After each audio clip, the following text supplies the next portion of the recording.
Are Alwal Reddy, జిల్లా రైతు సంఘం ప్రధాన కార్యదర్శి, మా అధ్యక్షుడు భీమయ్య. అయితే ఈ గత 4 రోజులుగా మేము జిల్లా వ్యాప్తంగా చాలా గ్రామాల్లో ఇప్పటికీ 10 మండలాలను పూర్తి చేసినాము.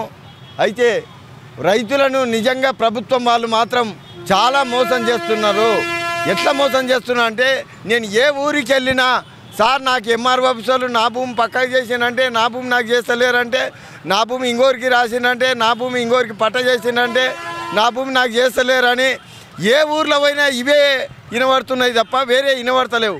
అంటే రెవెన్యూ వాళ్ళు రైతుల భూములను, పేదవాళ్ళ భూములను, ఎస్సీ భూములను గుంజుకొని రైతులకు దక్కకుండా చేస్తున్నారు. పేదలు ఏమి చేయలేరు, వాళ్ళు పోలీస్ స్టేషన్కి పోలేరు, పోలీస్ స్టేషన్ కేసు నమోదు చేయదు, కోర్టులోకి వెళ్ళలేరు, కోర్టులో వాళ్ళకి న్యాయం దక్కదు. కాబట్టే మేము ఏం చేసినా చెల్లుతుంది.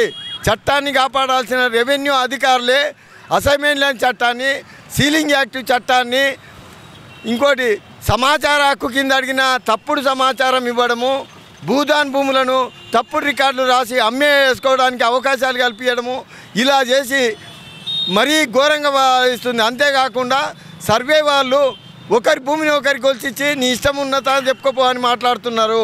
ఆర్టీఓ గారు యాక్షన్ తీసుకోవడం లేదు, కలెక్టర్ గారు యాక్షన్ తీసుకోవడం లేదు. మరి ఇంకెవరు యాక్షన్ తీసుకుంటారు వాళ్ళ మీద? తప్పు చేసిన అధికారుల మీద ఎవరు చర్యలు తీసుకోరా అని నేను అడుగుతున్నా. మరి రైతులను మోసం చేసుకోవచ్చు అన్నట్ట. అంటే పోలీసు వాళ్ళు సివిల్ కేసు అని తప్పించుకుంటారు, మరి కోర్టు ఏమో సరి అయిన టైంలో నువ్వు కోర్టుకు రాలేదని తప్పించుకుంటారు. మరి ఇంకెవరు చేయాలి న్యాయము? కాబట్టి నేను ఒకటే డిమాండ్ చేస్తున్నా ప్రభుత్వానికి, రైతులను ఎవడు మోసం చేసినా క్రిమినల్ కేసు నమోదు చేయాలి. రైతులకు పంట రుణము ఎకరాకు ₹1,00,000 రుణం ఇవ్వాలి. పంట భూమి కుదవబెట్టుకుంటే ఎకరాకు ₹30 లక్షలు ఇవ్వాలి. ఎందుకంటే వ్యవసాయ ఆధారిత పరిశ్రమలు పెట్టుకొని రైతులు బాగుపడాలంటే కనీసం వ్యాపారంగా పరంగా అయినా బతుకుతారు. ఎందుకంటే ఈ పంటలు సరిగా వండవు, గిట్టుబాటు ధర మీరు ఇప్పించడం మీ చేత కాదు, వర్షాలు రావు, వర్షాలు వస్తే తెగులు కంట్రోల్ కావు, నకిలీ విత్తనాలను బంద్ చేసే శక్తి మీకు లేదు, నకిలీ మందులను బంద్ చేసే శక్తి మీకు లేదు. ఒకవేళ నకిలీ విత్తనాల వల్ల, నకిలీ మందుల వల్ల నష్టపోయిన ఒక్క రైతుకు మీరు నష్టపరిహారం ఇప్పించారా అని నేను ప్రభుత్వాన్ని అడుగుతున్నా.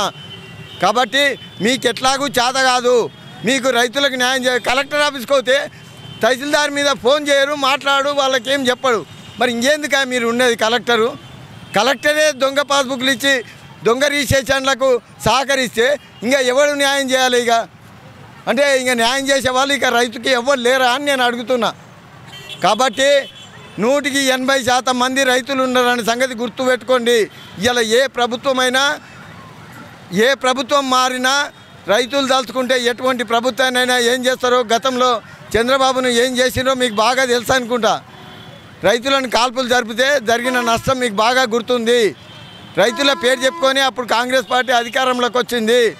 కాబట్టి ప్రభుత్వం ఇప్పటికైనా మేల్కొనండి, రైతుల హక్కులను కాపాడాలని మనవి చేస్తూ నాకు ఈ అవకాశం ఇచ్చిన అందరికీ ధన్యవాదాలు తెలియజేస్తాను.